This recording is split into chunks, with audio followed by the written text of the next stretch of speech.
കുംഭമാസത്തിലെ മകന്നാളിൽ ഉച്ച കഴിഞ്ഞ് 2 മണിക്ക് മിഥുനം ലഗ്നത്തിലാണ് മകൻ തൊഴൽ ചടങ്ങിനായി ക്ഷേത്രനട തുറന്നത്. സർവാഭരണ വിഭൂഷിതയായ ദേവിയെ ദർശിക്കാൻ ആയിരക്കണക്കിന് ഭക്തരാണ് ഇത്തവണയും രാവിലെ മുതൽ തന്നെ എത്തിയത്.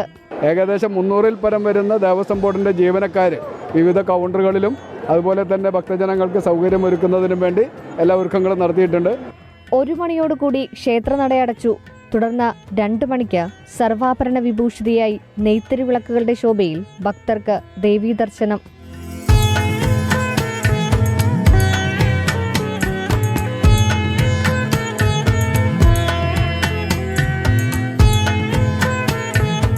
എല്ലാ വർഷവും വരാറുണ്ട്. വളരെ വിശ്വാസമാണ്. എല്ലാ വർഷവും വരും. അതെ.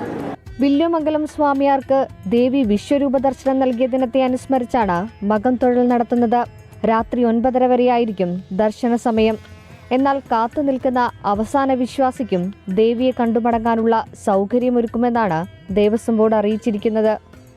നീണ്ട കാത്തിരിപ്പിനൊടുവിൽ ഇച്ഛാശക്തി, ജ്ഞാനശക്തി, ക്രിയാശക്തി എന്നീ ശക്തികളടങ്ങിയ സർവാഭരണ വിഭൂഷിതയായ ദേവിയെ ദർശിച്ച് ആത്മസംതൃപ്തിയടഞ്ഞ് ഭക്തർ മടങ്ങുകയാണ്. ആഗ്രഹ സഫലീകരണം നടക്കുമെന്ന വിശ്വാസത്തോടെ. ക്യാമറമാൻ അതീഷിനൊപ്പം സൂര്യശ്രീ, 24 കൊച്ചി. ലോകത്തെവിടെയായാലും ഏത് സമയത്തും 24 വാർത്തകളും ഓഗ്മെന്റഡ് റിയാലിറ്റി പാക്കേജുകളും എക്സ്പ്ലെയിനറുകളും വിശദമായി കാണാൻ ഞങ്ങളുടെ യൂട്യൂബ് ചാനൽ നിങ്ങൾക്ക് സബ്സ്ക്രൈബ് ചെയ്യാം.